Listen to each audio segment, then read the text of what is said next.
Estamos no ar, acredito que estamos. Bom, estamos sim, estamos informando aos seus seguidores que você iniciou um vídeo. Massa. Deixa eu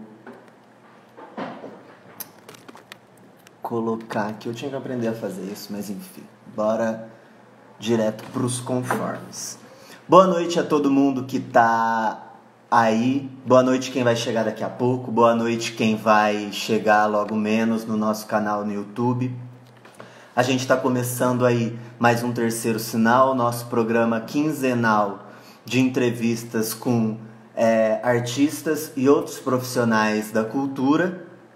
Hoje a nossa convidada é a Lady Nara. Espero que ela já esteja por aí, ela já deve estar aí no gatilho, vamos chamar ela daqui a pouco. Mas antes disso, alguns informes. Primeiro, lembrando, né, que esse é um teste, um programa teste que nós estamos fazendo pela pela Câmara Setorial de Teatro. E estamos aí nos adaptando a esses novos formatos, então sejam todos bem-vindos. Um recado importante. Amanhã a gente vai ter uma live especial para entrevistar o mestre Buxa, que é um importante mestre da cultura popular aí da nossa cidade. Essa semana é a semana da festa de São Benedito, que é uma festa e uma festividade cultural que está diretamente ligada com a história da nossa cidade. Então é uma festa muito importante. Infelizmente, por conta da pandemia, a gente não está conseguindo se aglomerar, então não está havendo a festa. Contudo, o pessoal dos Ternos de Congo estão se organizando. Amanhã, às 4 horas, vai rolar a primeira roda de Congo em homenagem a São Benedito. Se vocês quiserem mais alguma informação, eles estão fazendo a arrecadação através de sorteios de kits para custear essa live que eles estão promovendo, para que não passe a data tão importante que é esse 13 de maio sem que a gente possa ter os Ternos de Congo e o Congo presente, que é uma parte da história da nossa cidade. Então, se vocês quiserem contribuir ou mais informações sobre a live que vai acontecer amanhã, é só entrar em contato pelo @Renato_Felipe97, que por lá tem as informações. Ele, enfim, tá nessa frente aí fazendo um belíssimo trabalho. Estamos aí esperando a nossa convidada aparecer aqui para convidá-la. Será que ela já tá por aí? E daremos início ao nosso papo. Lembrando uma coisa importante também, enquanto ela não chega. Olá, Nando. Olha o Nando aí. Nando foi o nosso entrevistado Boi de Piranha na semana passada. E estamos na semana, quer dizer, retrasada. Esse é um programa quinzenal. A Câmara Setorial de Teatro está tentando também, com essa ação, criar uma maneira de arrecadar alimento para repassar para os artistas que estão em um momento de dificuldade, que é esse momento da pandemia.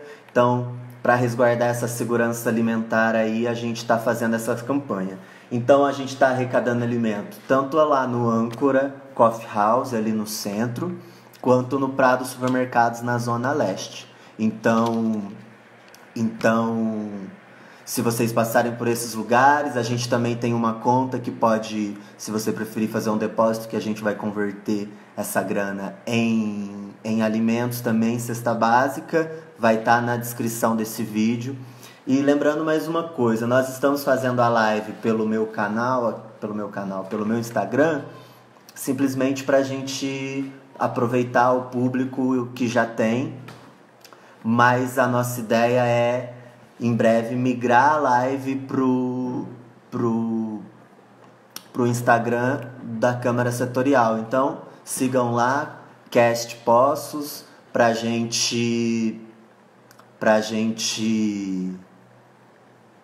começar a se comunicar por lá o mais breve possível, certo? Deixa eu dar uma olhada aqui, ver como que tá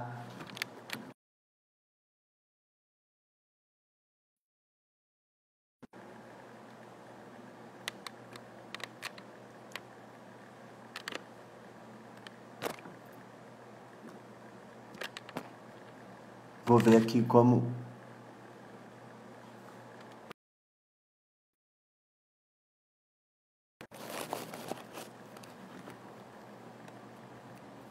Isso, Lady Nara entrou.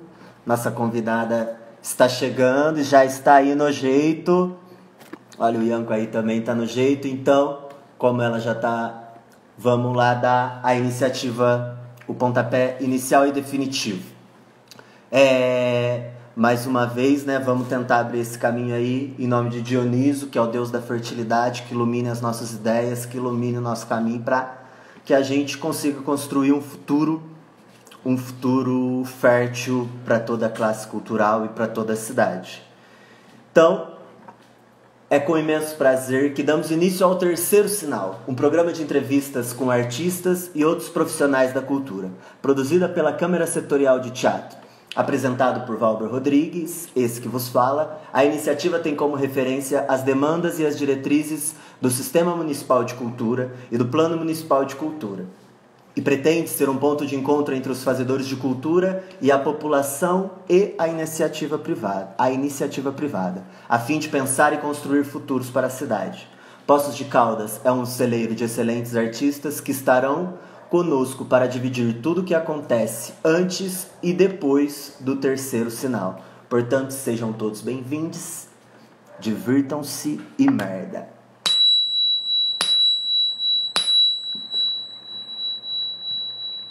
A nossa convidada de hoje é Lady Nara. Ela é atriz com registro profissional pela SATED SP, é diretora, bailarina, arte educadora e gestora cultural. Atua profissionalmente há 14 anos. Na vida, formou-se em várias funções e profissões. Curiosa, aquariana no aprender, quis devorar o mundo em busca de aprendizado e logo foi assistente de aulas de teatro para várias idades. Não demorou em ter sua primeira turma. Aos 19 anos de idade, numa escola particular de formação em teatro e dança, na cidade do Guarujá, litoral paulista, aonde viveu até os 25 anos. Apaixonou-se ainda mais pela arte depois de viver a experiência de dar aulas de teatro em 2 projetos sociais na periferia de Santos e Guarujá. Naquela busca constante pelo aprendizado, descobriu ali suas raízes. Encontrou o amor pela cultura popular, aprendendo o respeito pelas histórias e vivências, que são únicas. Em Poços de Caldas, fundou a companhia Nós de Teatro com a amiga Évila dos Anjos e segue buscando aperfeiçoar, seus trabalhos com respeito, dedicação e profissionalismo. Dá aula de teatro na Escola de Dança Giza Carvalho e é apaixonada por tudo que faz. Participa de vários projetos convidados por amigos porque acreditam no poder transformador e revolucionário da arte. Mas sua maior descoberta, seu maior desafio e aprendizado vem sendo a maternidade, porque foi aí que deu o start real de tudo e todas as experiências, vivências e lutas fizeram sentido total para continuar lutando pelo que acredita, a arte e o amor. Então, senhoras e senhores, com vocês, Lady Nara! Eu tenho que apertar o botão, não dá pra aplaudir e ela entrar, seria bonito, né? Mas a gente tem essas questões. Tô aqui convidado. E aí a gente vai ser na tela também. Certo? Aguardando Lady Nara. Oiê! Olá! Tudo bom? Bem-vinda, Lady Nara. Muito obrigado pela sua presença. É uma honra receber você. Que bom que você aceitou o nosso convite. Lembrando que esse é um projeto piloto aí. Estamos tentando descobrir caminhos para diálogos nesse momento de crise, nesse momento de desespero, mas pensando, claro, num futuro promissor. Para a gente começar, queria que você falasse qual a diferença que você sente de entrar em cena no teatro, né? Seja para fazer a dança ou para fazer uma apresentação de teatro, e aqui no virtual. Você percebe diferença? Já conseguiu perceber a diferença? Como está sendo? Eu tava aqui rindo de mim, né? Porque eu acho que eu sou a pessoa mais analfabete que eu conheço, assim. Tanto que eu falei, gente, eu nem sei entrar na live, mas é isso, né? Então, para mim, no momento, entrar nesta cena é mais difícil do que entrar no palco, né? Mas o prazer de estar no palco é inenarrável, né? Então, é muito louco, né? Sim, eu também sou, adorei esse termo, vou usar, já tá no meu vocabulário. Analfabete? Analfabete. Cara, eu sou demais. Então, eu sou muito, né? E aí agora a gente tá num momento assim, a gente tem que se adaptar, né? Adapte-se, Isso. ou, enfim, não tem outra escolha, né? Então, eu acho que a maior dificuldade é a gente trabalhar com todas essas tecnologias, porque tem muitos caminhos, né? E aí você pensar em que caminho que eu vou seguir para trabalhar com toda essa tecnologia, que é tudo muito assim, aí eu fico assim, nossa, cara, eu não sei. Sim, eu também me sinto assim, uma criancinha num parque de diversão novo, sem saber direito como é que funciona o balanço, sem entender nada, mas estamos junto aí e a nossa intenção é justamente essa de falar um pouco sobre os nossos saberes, as nossas experiências, para a gente levantar esse novo vocabulário que o artista vai precisar daqui para frente. Mas antes da gente, né, partir para o futuro, queria falar um pouco com você sobre esse tempo pregresso assim. E aí queria saber com você quem foi a sua primeira mestre ou seu primeiro mestre nas artes assim. Você é bailarina, você é atriz, mas então, independente de que linguagem, quem você tem como assim o seu primeiro mestre ou a sua primeira mestre? Os meus primeiros mestres, eu falo os meus primeiros porque eram duas figuras Aham, que despertaram esse bichinho do fazer teatral, né?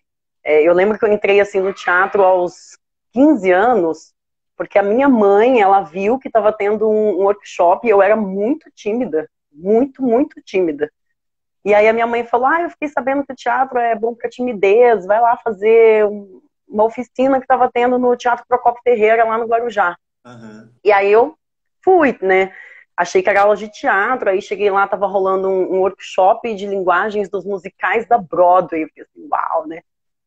E aí ali eu conheci a galera da escola, que foi a escola que eu entrei lá na época, na companhia, eu conheci todos ali. E aí o Cadu Veríssimo e o Marcelo Valês, que já eram as figuras responsáveis por essa escola, me convidaram para fazer uma aula e tal na escola. E aí eu fui, e aí eles foram essas figuras percussoras, assim, né? Eles foram aquelas figuras que me atiçaram para a arte e falaram assim, olha, insiste nisso, né? Vai em frente. E aí eu sempre fui muito curiosa em tudo, assim, que eu vou fazer e eu quero fazer muito, né? E aí eu fui picada por esse bichinho, eu falei, nossa, aí a minha mãe se arrependeu, né? Ela falou, putz, o que eu fui fazer da vida, né? Era Fui só botar ela, um pouquinho da timidez, não era para entrar, tipo, era só pra que não era pra tudo isso, né? E aí não teve mais jeito, né? Aí eu fui naquela curiosidade tão louca que eu queria naquele ano descobrir tudo e abraçar o mundo inteiro, né? Mas aí calma, Leide, calma, não é assim, né, que as coisas acontecem. Mas aí essas duas figuras, assim, o Cadu e o Marcelo foram as figuras mais importantes que eu tive do teatro, porque eles que me levaram nesse caminho de estudo, de, sabe, de persistir, vai e faz. E legal. aí foram surgindo outras figuras, né? Mas eles foram, assim, bem importantes nesse momento. E assim, além de atriz, você também é bailarina, você também é arte educadora, então, e você também é gestora cultural. Então, você tem uma característica que a gente, né, me parece, do interior, tem bastante, que é essa questão multifuncional, né? Porque para a gente fazer acontecer, a gente acaba aprendendo a fazer tudo. Como é que você percebe essa tua trajetória nessas multifunções assim? Como que aconteceu? Você entrou no teatro, aí o teatro chamou a dança levou para a produção. Você consegue hoje, olhando assim para sua trajetória, traçar uma linha do que foi levando ao quê? Na verdade, o teatro me levou a tudo, né? Por conta do teatro, eu quis descobrir outros mundos. E aí, dentro disso surgia, porque aí na escola que eu fazia aula, tinham módulos, né? E aí tinha módulo de circo, tinha módulo de dança, e aí a dança eu falei, ah, que legal. Curti muito a dança, comecei com um contemporâneo, né? E aí do contemporâneo eu fiz balé, mas eu era um cocô no balé, porque eu sou totalmente andedã. Aí eu falei, putz, mas era importante, fui. E aí fiz flamenco por um ano, fiz o balé clássico, fiz jazz também por 4 anos, e aí eu fui experimentando, assim, e a dança, ela meio que foi surgindo no meio desse caminho, sabe? Eu não parei para pensar assim, ah, vou fazer dança. Não pensei em nada, na verdade, sabe? Eu fui no fluxo das coisas, assim. Então, surgiu a oportunidade de fazer dança ali, vamos lá fazer. Surgiu a oportunidade de fazer lá no Sesc, que no Santos tem muito, né? Então, vamos fazer também. E aí, nisso foi surgindo. Aí eu fiz um ano de canto, aí eu fui meio que indo nessas, né, em todas as possibilidades que iam surgindo, eu ia tentando agarrar todas elas, né?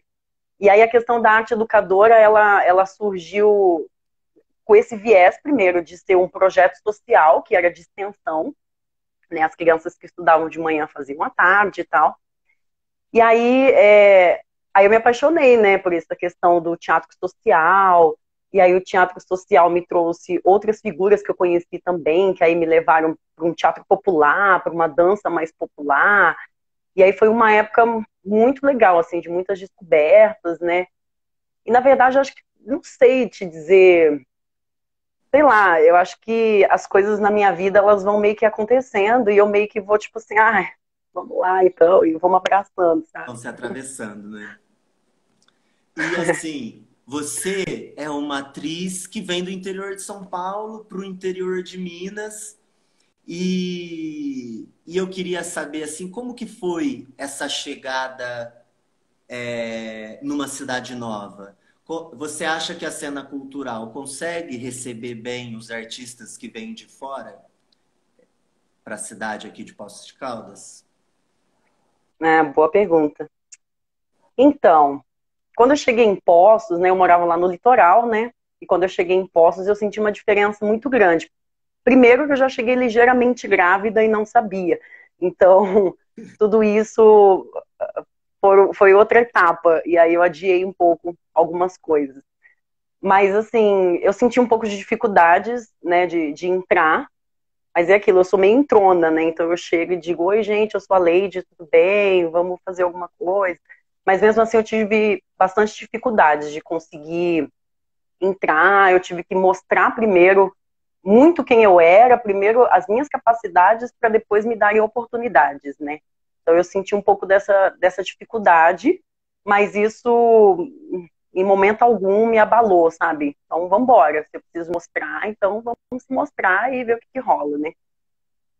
E E aí, quando eu cheguei aqui, a diferença, por exemplo, no litoral de São Paulo é muito comum ter teatros em escola, né? É muito comum. E aí, aqui em Poços, lá eu vendia teatro para escolas, né? Teatro infantil, para escolas públicas, municipais e estaduais. E aí eu tive muita dificuldade quando eu cheguei em Poços, porque aqui me disseram que eu não poderia vender teatro na escola pública. Eu só poderia apresentar teatro na escola pública se ela tivesse um patrocínio, ou se a escola comprar a peça, mas ela não poderia repassar isso para os alunos, né? Uhum. E aí me fez refletir sobre várias questões assim que a gente vem meio que vivendo hoje, sabe? Desse desprezo pelo artista, desse não respeito, de não achar que a profissão do ator é uma profissão, né? Sim. E aí eu fico pensando que isso está numa base que foge da gente, né? Porque Poços tem um celeiro fodido de artistas, né? Pessoas incríveis, que faz muita arte, que tem muita qualidade de trabalho. E aí eu fiquei muito assim, porque eu pensei, cara, foge um pouco da nossa ossada também, porque isso está na base, está lá na raiz. Quando eu vou numa escola em que uma criança de 5 anos ela não pode pagar R$ 4 para assistir um espetáculo, então ela entende desde essa idade que o teatro para ela é sempre assistencialista, né? Que o teatro ele sempre vem para mim de graça. Se eu for assistir a peça do meu primo que está lá, eu só vou se for de graça. Se eu for assistir a peça do meu primo que está lá, eu só vou se for de graça. Então ela entende desde essa idade que o teatro para ela é sempre assistencialista, né? Que o teatro ele sempre vem para mim de graça. Se eu for assistir a peça do meu primo que está lá, eu só vou se for de graça. Se eu for assistir a peça do meu primo que está lá, eu só vou se for de graça. porque é assim que eu sempre recebi isso, né? Então, aqui desde a base, as crianças, a população, elas não sabem o valor da arte. Elas não sabem quanto custa a arte, porque a arte, quando chega para ela, o projeto que a gente leva social é sempre assistencialista.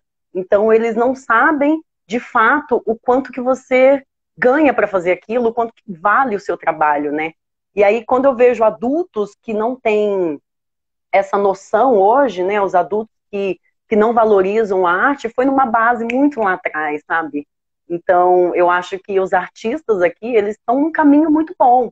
Esse é o caminho, né? Mas aí é um trabalho, esse trabalho de reflexão e de consciência vem lá de baixo, não está na nossa alçada, sabe? Sim. E aí, para mim, foi um choque de realidade. Tipo assim, a criança não pode comprar o teatro, então ele nunca vai saber. Mas aí se eu tiver que pagar para ver alguma coisa, eu vou assistir a Marília Mendonça, entendeu? Porque sabem o valor dela, porque ela tá na mídia, porque ela é da grande mídia, né? Sim. Então é uma coisa assim que me fez refletir muito sobre essa questão de onde nós estamos hoje, de como as pessoas veem a gente hoje, né? Sim. E assim, a nossa cidade, como ela é uma cidade privilegiada por ter um plano municipal de cultura, por ter duas leis que ajudam a estruturar e fomentar a cadeia cultural, a gente acabou ficando um pouco viciado nesse modo de produção. E aí eu concordo com você que a apresentação está sempre nesse lugar beleza, eu vou lá porque é de graça e não paro para pensar quanto custou. E aí o Fagner mandou uma pergunta aqui que eu acho importante e já vou repassar para você, que é: você percebe qual a diferença entre os valores dos trabalhos, por exemplo, que você vendia no litoral de São Paulo, para os valores que você começou a ter que vender aqui? Em valor, como assim, questão de valor?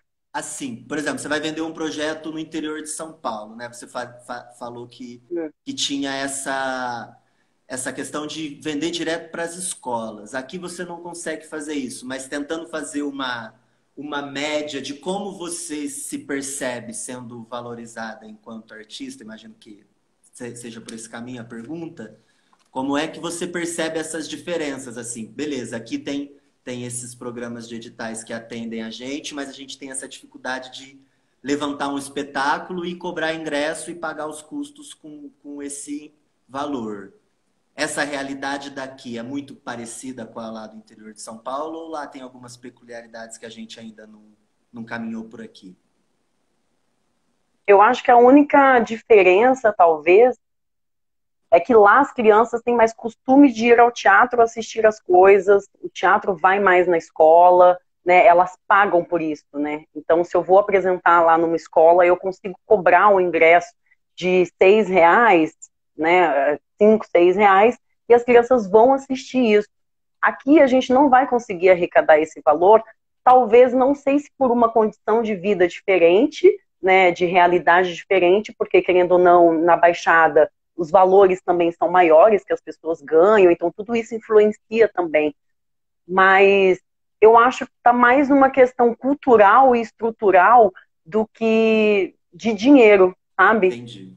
E aí eu senti a diferença de cachê quando eu cheguei aqui e lá tem um pouco dessa diferença, porque eu acho que pelo artista lá conseguir estar em outros lugares, que aqui a gente tem um pouco mais de dificuldade de estar, esses valores aumentam um pouco, pouca coisa, Sim. sabe? Mas você consegue cobrar um pouco a mais pelo seu trabalho, mas talvez também por tamanho de cidade, por N questões também que são diferentes, né? Entendi, legal. E me diz uma coisa assim, nesses anos todos, né, você começou a dar aula muito jovem, e eu acho que uma coisa que eu sinto muito falta aqui na nossa cidade é esse espaço que a gente está tentando construir, que é o espaço de debate, que é onde a gente vai debater sobre o fazer cultural. E é nesse espaço que a gente também vai entender e começar a ganhar essa dimensão profissional de que custa X, demanda tanto trabalho. Como você, que é Sim, até uma arte educadora, pensa que a gente pode criar esses espaços de articulação? Você acha que aqui na cidade a gente tem conseguido criar esse espaço para chegar até essa discussão mais aprofundada ou não? eu acho que sim. Eu acho que sim. Eu acho que há uma tentativa muito grande pelo diálogo, né, da classe, e acho que também pela situação em que a gente está, se sentiu numa necessidade muito grande de dialogar mais ainda, né? É uma coisa que todo mundo meio que sentia, a gente, vamos juntar, vamos dialogar, vamos tentar juntos, mas meio que cada um estava na sua nuvem, porque cada um tinha os seus trabalhos, né? E aí, quando a gente passa por uma situação extrema como essa, a gente percebe que realmente, cara, a gente não é sozinho, né? E que a gente precisa mesmo do outro. E que para a gente ser reconhecido como classe, a gente precisa unir a classe. Não existe um trabalhador sem um sindicato, sem alguém que os represente, né? Então, para a gente se fortalecer como artista na cidade, ser reconhecido como tal, a gente precisa sim se unir. Mas eu acho que é um caminho que os artistas já vêm fazendo, e agora a gente está precisando intensificar mais ainda isso, né? Mas eu acho que é uma busca que já vem acontecendo um tempo pela cidade. A gente percebe as lutas de cada figura, pela comunicação, pela luta dos direitos, mas ainda é um caminho longo, ainda é um caminho muito longo, sabe? Mas e que a gente só vai conseguir sozinho nunca. Não. Mas a gente só vai conseguir mesmo com mais pessoas. Quanto mais pessoas chegarem nessa corrente, mais fortalecido a gente vai ficando, e aí a gente vai tendo mais voz também para poder falar, né? Sim, verdade. Eu também acho que a gente tá se articulando e a gente está tendo a chance de estamos tentando, né, se articular cada vez melhor. E aí, assim, e é isso que vai definir como a gente se porta enquanto profissionais da cultura, concordo plenamente com você. E aí, nesses anos todos, assim, né, fazendo esses trabalhos, quando foi que você se, se deu conta, assim, teve certeza, eu sou uma artista, eu sou uma profissional da cultura? É engraçado, eu acho que eu comecei meio que a perceber isso. O meu primeiro espetáculo profissional que eu entrei na companhia, né, que era a Casa 3 de Artes. No primeiro espetáculo era As Cores de Pablo, que falava sobre a história do Pablo Picasso. Aham. E eu era uma personagem, a Cubis. A Cubis era uma figura muito louca, porque ela era toda cubista, ela era vizinha do Pablo Picasso na primeira versão, e ela era uma peste, tipo, ela odiava ele, enchia o saco, sei lá. E aí, primeiro espetáculo profissional, né? Ninguém nem me reconhecia, porque eu tava tão pintada e tão cubista, que eu, nossa, né? Mas enfim, falei, nossa, cara, meu primeiro trabalho profissional, agora eu sou profissional, né? Aí eu cheguei lá o Teatro Procopio Ferreira no Guarujá tem lugar para 460 pessoas. Tinham 15 pessoas na plateia.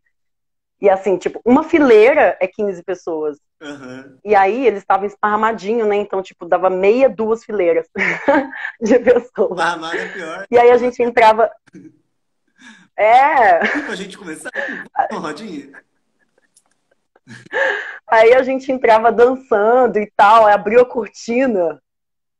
Nossa, tipo, tem só isso, né? Então vamos. E aí no final o cachê, né? Chegou lá, eu já tava, né? Tipo assim, vambora então.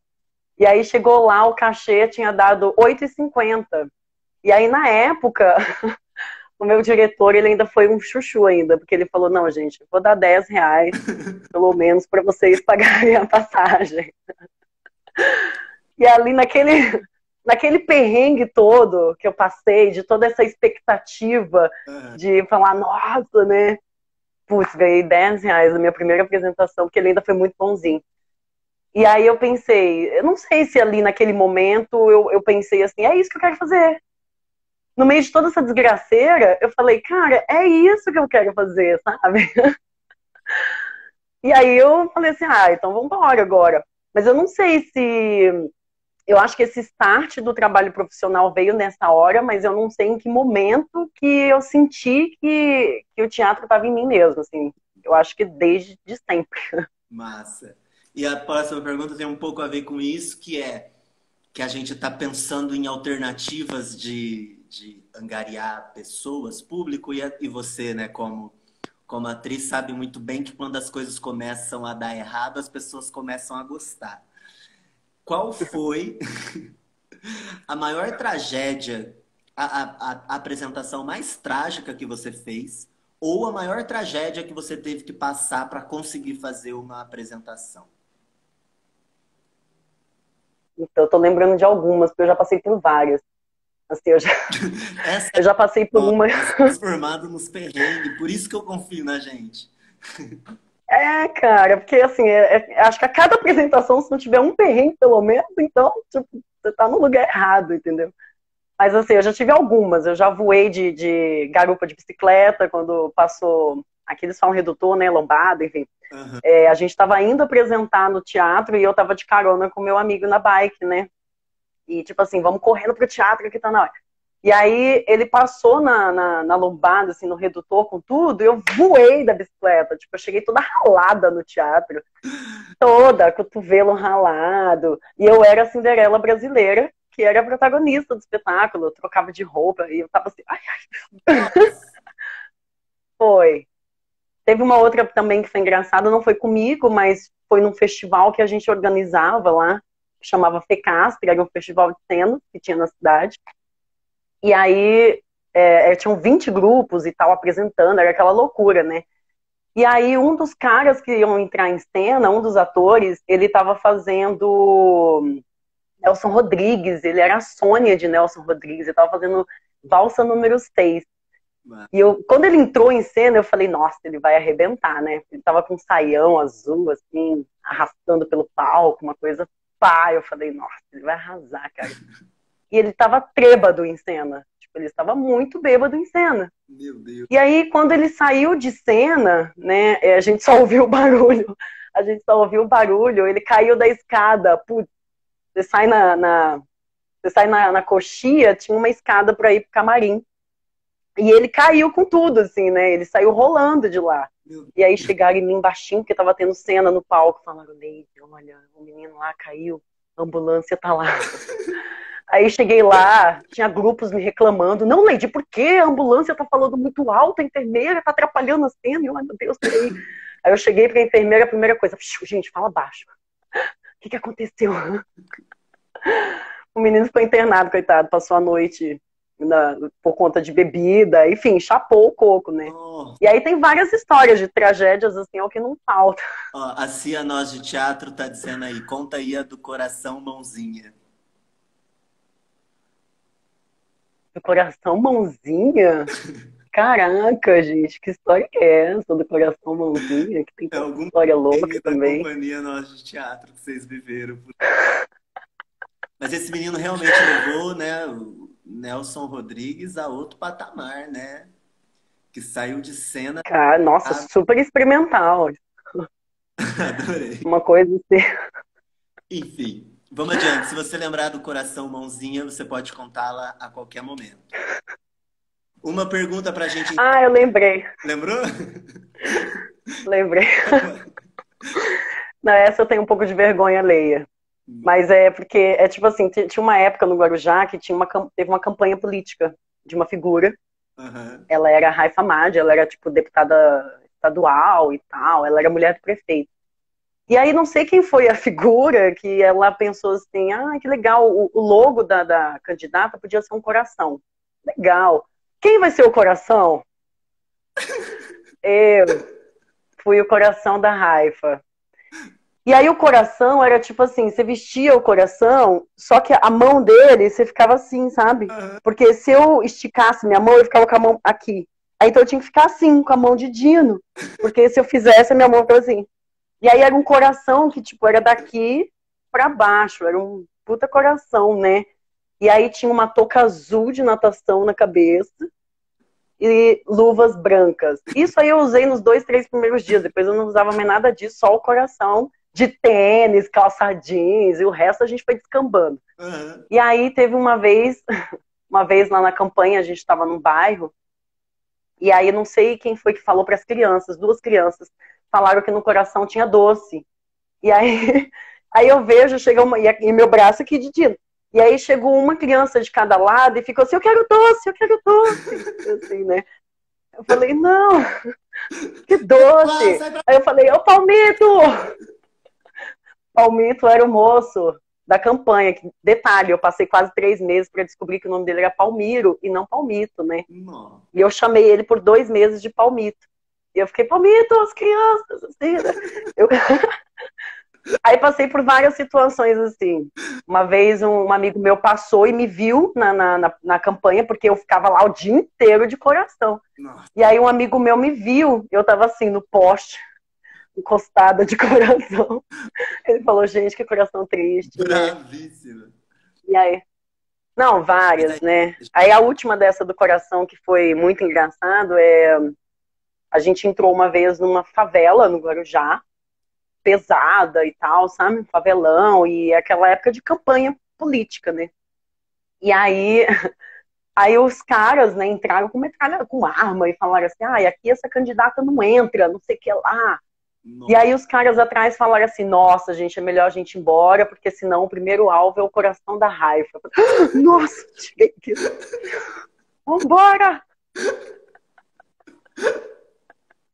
Te levaram de alvo no negócio, aí tá louco.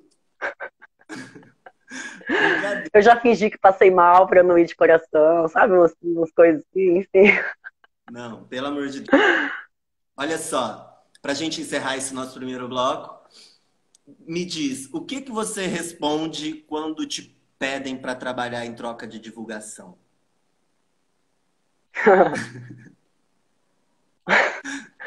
A primeira coisa...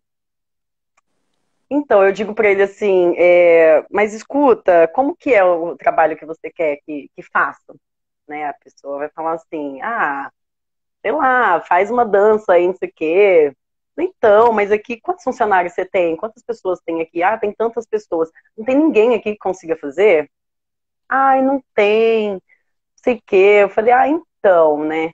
Porque então aí você percebe que a gente precisa contratar uma pessoa para fazer. Eu não vou fazer uma animação de festa se eu não sei fazer. Então eu preciso contratar um profissional para fazer. Né? Então eu preciso entender que aquela pessoa sabe o que ela está fazendo.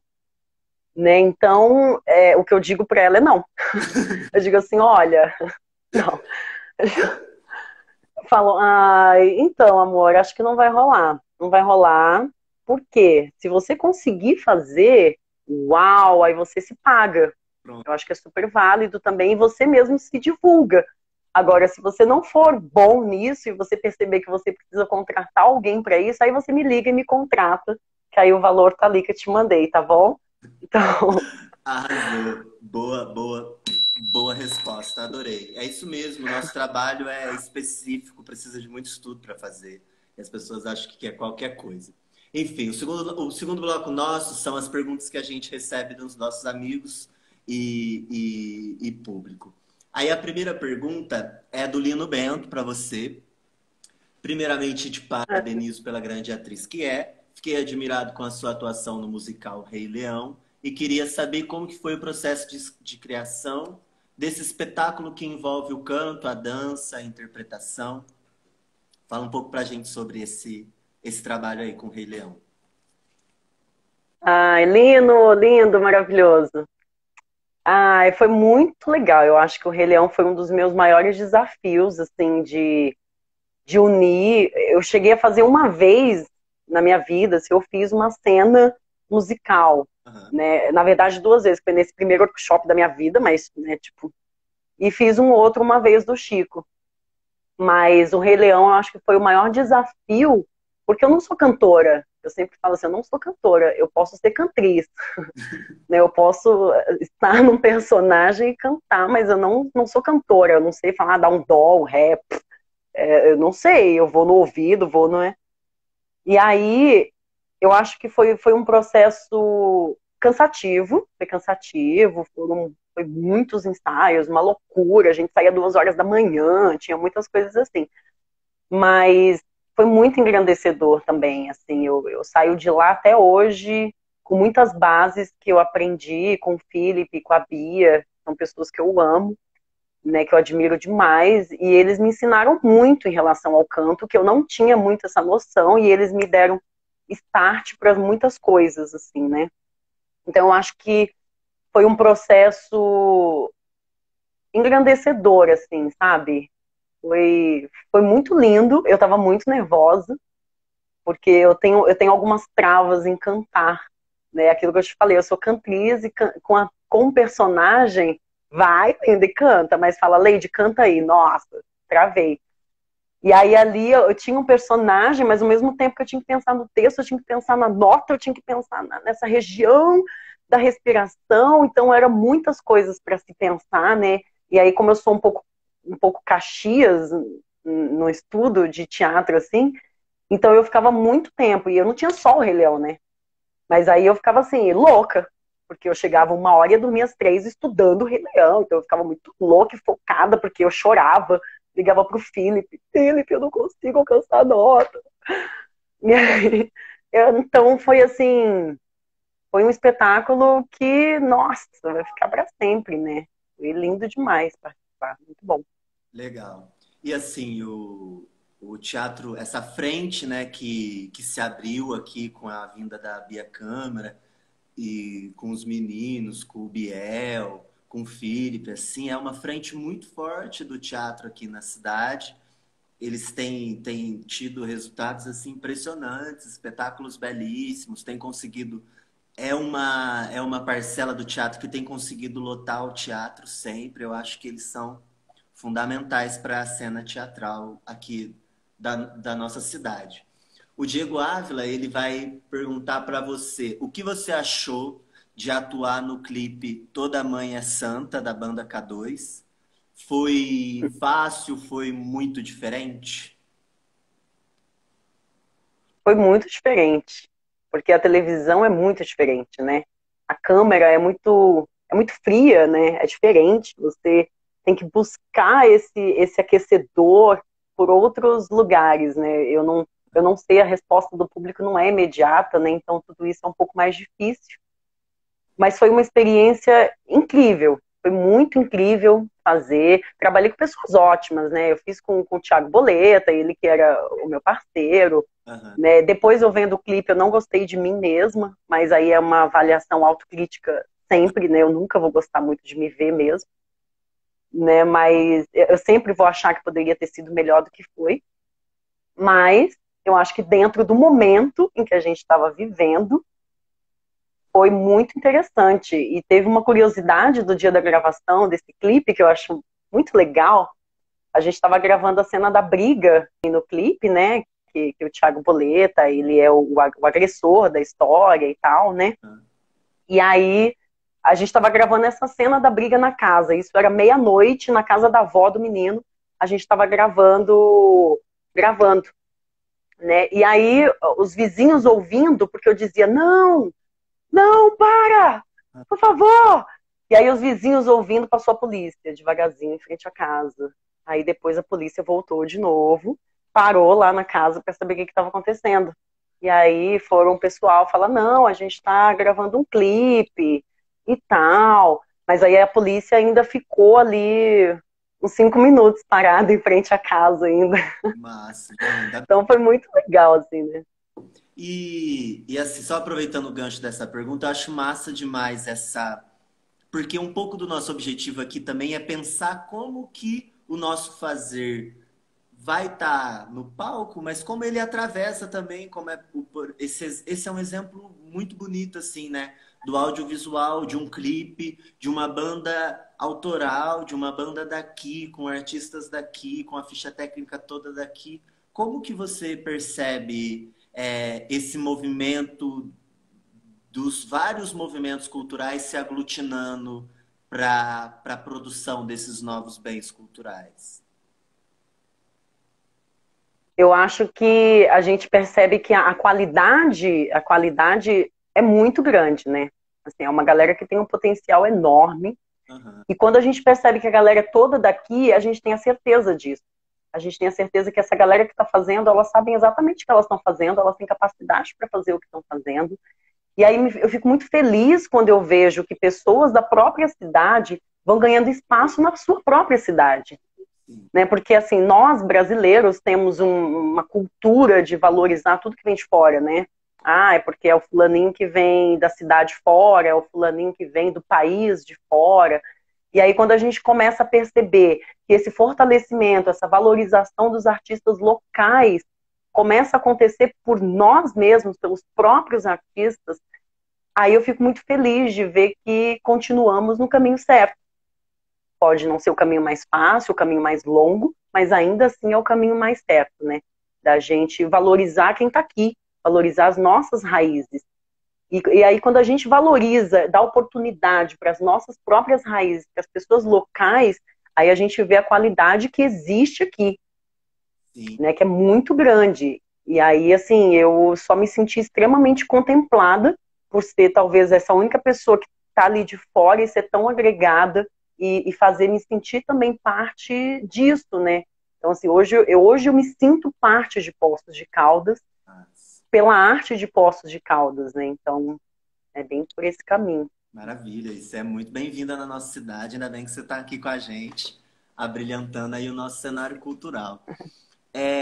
A Jéssica Eberbach perguntou como que é para você, enquanto mulher e fazedora de cultura, como que esse recorte influencia nas suas produções? E aí, juntando essa pergunta com uma pergunta da Rafa também, como que você percebe, por exemplo, nos nossos editais não tem recorte racial, não tem recorte de classe, não tem recorte de gênero, e essa é uma pauta que o Conselho Cultural tem tentando trazer para o centro do debate. Como que você percebe esses recortes de ser mulher, de ser uma artista negra na nossa cidade? É difícil, porque é uma cidade culturalmente ariana, uma cidade culturalmente elitizada e americanizada. Aham. Então é um pouco difícil, porque assim, na real, eu já nasci meio condenada, né? Eu sempre brinco assim com isso, porque eu já nasci condenada por ser mulher, e já nasci condenada por ser preta, e já nasci condenada por ser pobre. Então, eu já nasci condenada algumas vezes, né? Então, na real, essa briga e essa luta, ela vai ser constante, né? Ela vai ser constante. E aí vem mais uma vez, eu falo dessa questão cultural, né, de se abrir espaço para o que é diferente. Eu sou diferente. Então, se eu quiser esse espaço, cara, ou eu vou chegando arrombando a porta, ou eu vou chegando. Porque eles não vão me dar o espaço se eu não chegar assim. Né? Então, é um pouco difícil, porque a gente precisa ter um posicionamento muito grande, né, de que eu realmente quero, de quem eu realmente sou. E às vezes é um pouco cansativo também você, como mulher, como artista, o tempo inteiro ter que se impor de que você é forte, de que você tem que ser assim, né? Então, eu acho que está muito numa base de um preconceito velado da sociedade e que a gente não percebe, que é o pior tipo de preconceito, que é esse preconceito velado. E não é só o preconceito velado do olhar, porque o preconceito velado do olhar eu tenho ele todos os dias. O preconceito velado de me vetar a estar em lugares que eu posso estar e que eu quero estar. Quando a gente chega num teatro que está acontecendo um musical de um lugar mais elitizado, a plateia ela é 92% branca. Talvez o restante que tiver ali são artistas, figuras que são conhecidas, né? Mas normalmente a população negra não estão em espaços de arte.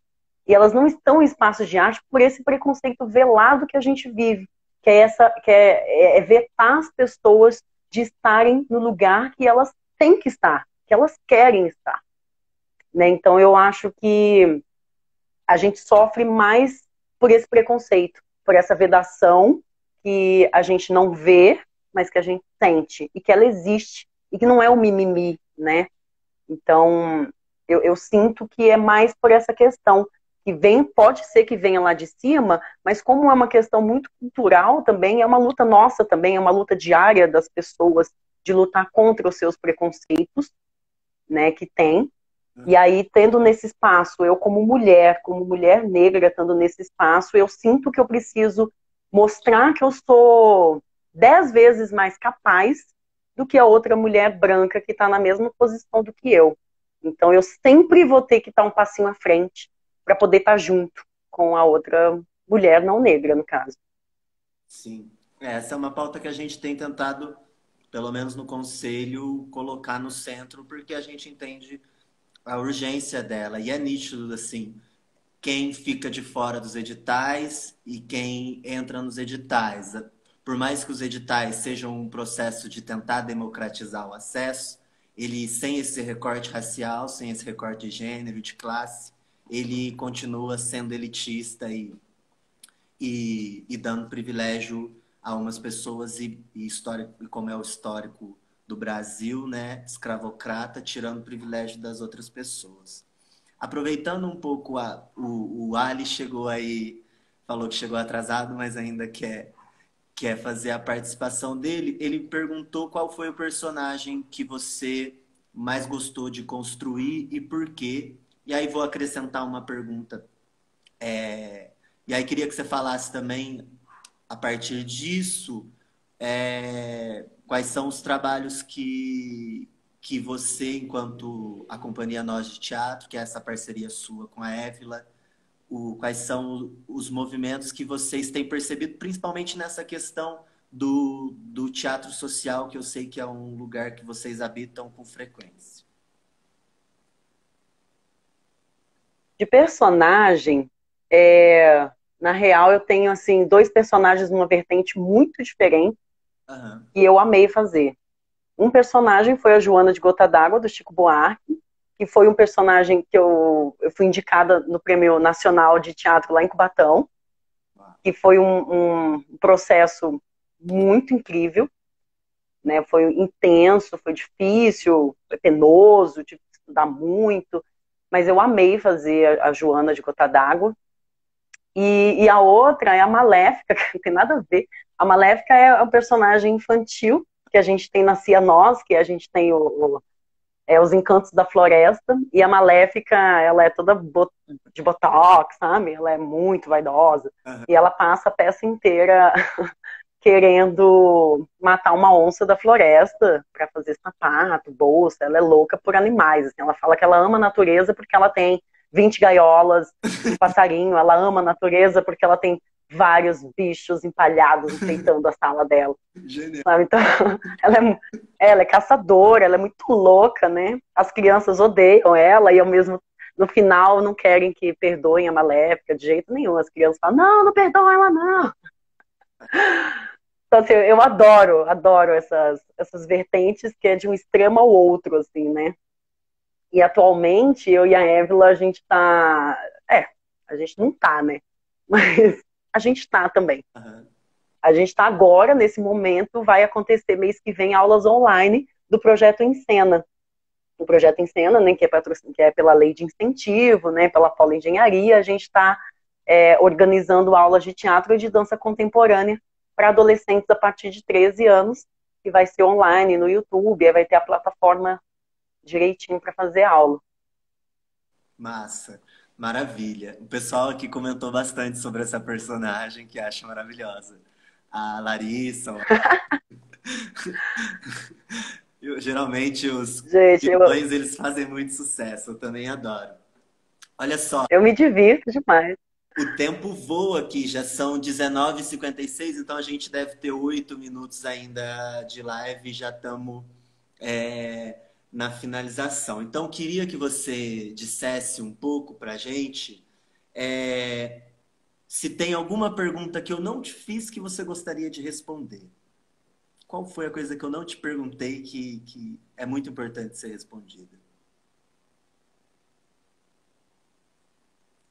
Eu acho que esse momento que a gente está vivendo, sobre essa cobrança em cima dos artistas, né, principalmente, mas das pessoas no geral, sobre criatividade, sobre essa obrigação que eu tenho de sempre ser criativa, de sempre estar tendo que, eu tenho que estudar, eu tenho que fazer uma aula online, eu tenho que criar, eu tenho que produzir, né? E eu acho que nesse momento que a gente está vivendo, essa cobrança é muito pesada, né? Eu acho que, na verdade, não é nenhuma pergunta e mais uma afirmação, talvez, né? Sei lá, um esclarecimento, assim. Porque eu tenho passado um pouco por esses momentos, assim, de bloqueio criativo, que eu acho que está meio inerente a todos, né, nesse momento, assim. Ao mesmo tempo que você passa por esse bloqueio criativo, você se critica por estar nesse bloqueio criativo e não aceita de estar nesse bloqueio criativo. Como assim? Né? Eu passo o ano inteiro criando e agora que eu estou em casa, que eu posso criar, eu não consigo criar. Né? E aí eu acho que é onde acaba pesando um pouco mais pra gente essa cobrança do ter que ser forte, do ter que criar, ter que construir, né? E eu acho que não.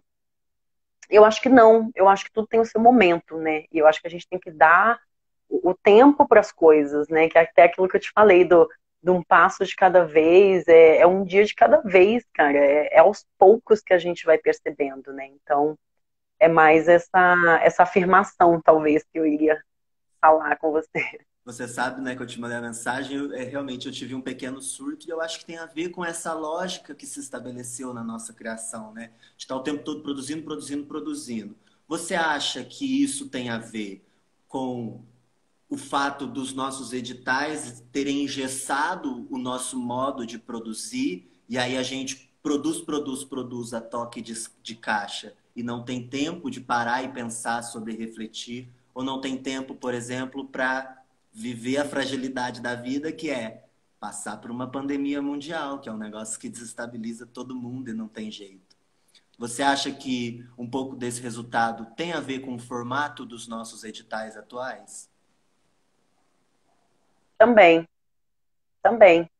Eu acho que a gente acaba entrando num conflito muito grande quando existe todos esses editais que são fantásticos, né? Óbvio que é o que nos ampara e o que nos dá segurança para uma criação, porque aí a gente consegue ter uma preocupação a menos e ficar mais livre para criar, porque eu sei que eu vou ter uma renda que vai me ajudar. Uhum. Mas, ao mesmo tempo, eu penso que o quanto às vezes é difícil a gente não se vender para vender uma ideia. E talvez, às vezes, a gente acaba caindo um pouco nisso quando tem os editais, né? Às vezes eu acho que a gente acaba caindo um pouco na pressa, porque, tipo, nossa, eu tenho um mês e meio para entregar esse trabalho e eu me vendo por aquilo que é comercial, eu me vendo a minha própria ideia que eu acredito, mas muitas vezes eu formulo ela e acabo vendendo essa ideia porque eu sei que eu vendendo ela é que eu vou conseguir vender. E aí muitas vezes a gente acaba fugindo um pouco do nosso real propósito do trabalho, porque se eu for no meu real propósito de trabalho, quem vai comprar isso? E aí, para que isso aconteça, eu me modelo, né? Eu mudo minha ideia, eu me vendo, eu me exploro para poder criar aquilo que eles me pedem. E que nem sempre vem de mim, sabe? Não sei se eu consegui falar direito. Sim, eu acho que sim. Mas eu acho, E né? Mas eu acho que é mais ou menos isso. apareceu já a contagem E aí, nessa... regressiva aqui, e é isso, uma hora é muito pouco tempo, é um desespero. Então, queria que você usasse esses minutos